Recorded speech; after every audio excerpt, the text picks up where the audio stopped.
As a leader, you're often expected to move quickly, respond immediately, and, of course, have the answer. But sometimes it isn't moving fast that leads to the best decision. It's the willingness to get quiet enough to listen.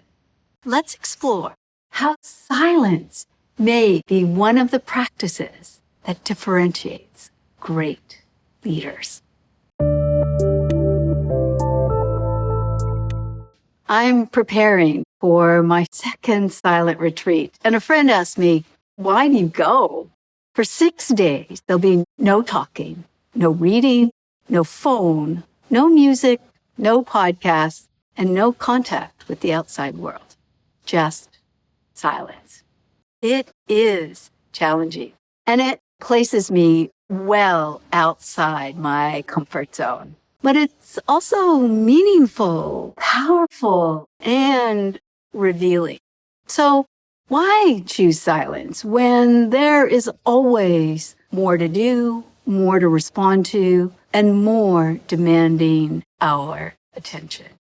As I reflected on the answer to the question my friend asked, why do I go? I found myself drawn to a poem, specifically a line in a poem that I keep in my office. And the line goes, at the center of your being, you have the answer.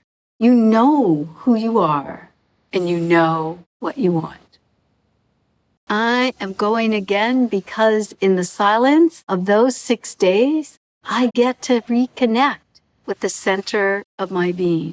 And I think in our busy lives, we don't get many opportunities to do that. We are constantly being pulled to look outside of ourselves. We're expected to do more, respond more quickly, and fill all of those empty spaces. And there's nothing wrong with learning from others or seeking guidance or being busy. I believe deeply in the value of conversation, teaching, coaching, and community. But also, there's a power about remembering that we carry a wisdom within us. Sometimes we don't need another article or another opinion. What we need is enough quiet to hear what we already know. That, for me, is one of the gifts of silence. At the retreat, the constant inputs are gone. And when there's nothing to respond to, nothing to perform, nothing to manage, nothing to explain, something begins to settle. And not all of that is easy. That's another thing I learned from my first retreat. Silence is not empty. It can be very full.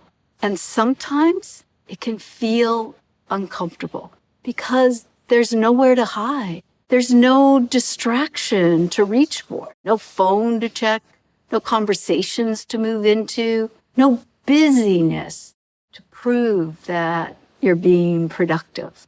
You're simply there with yourself. And for many of us, especially those of us who lead, who care for others, who make decisions and carry lots of responsibilities, that can feel very unfamiliar. Silence teaches us about leadership.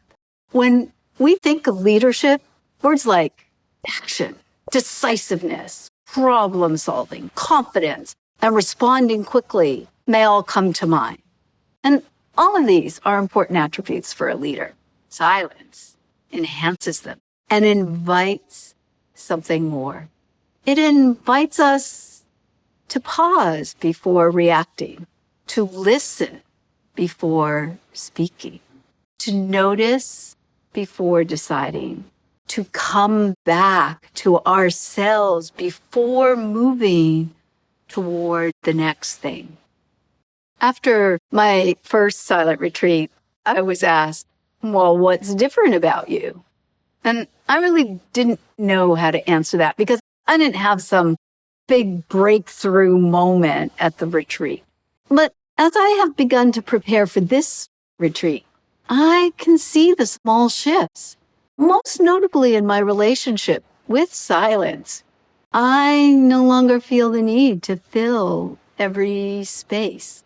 I've become more willing to walk without music or a podcast and just notice what's around me. More willing to sit quietly. More willing to be in a lineup or waiting for something without immediately reaching for my phone to fill the space. One practice that has stayed with me from that first retreat is eating breakfast in silence in the morning, most mornings. Now, I live with other people, so if someone speaks to me, of course I respond and engage with the conversation. However, I don't initiate the conversations, and I don't turn on the radio, and I don't check my phone, and I don't scroll social media or listen to a podcast. And for me, that's a big shift, because before that first retreat, I ate almost every meal with some kind of distraction. And what I've noticed is really simple, but meaningful. I eat slower. Food tastes different. Or maybe more accurately, I just taste it now because I'm slowing down. And that small space at the beginning of the day helps me center myself before the demands of the day begin. And that is what I've come to appreciate about silence. It doesn't only belong at the retreat. It can be practiced in small moments throughout an ordinary day. A few quiet breaths before you walk into a meeting, a meal without distraction, a pause before you respond to an email, a moment in the car before turning on the radio, the music, or that audiobook. These are very small practices, but they create space. And that space changes the way we pay attention and the quality of our attention. We can begin to notice things that we couldn't see before. When we create even a little silence, we notice more. We notice what we're feeling. We can notice what we are avoiding. We may notice what matters. We can notice the difference between urgent and important. And we may notice that the answer that we've been looking for has been waiting for us just to get quiet enough to hear it.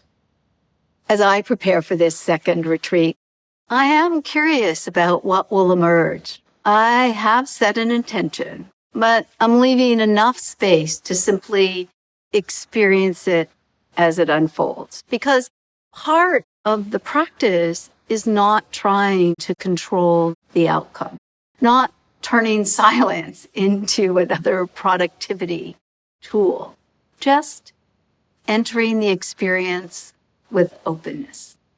If this reflection resonated with you, I invite you to notice one small place in your day that you might allow a moment of silence, a couple moments of silence, and just see what happens. Not for hours, but just for a moment.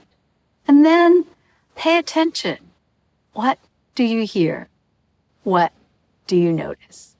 Okay, that's it for now. I'll see you on the other side.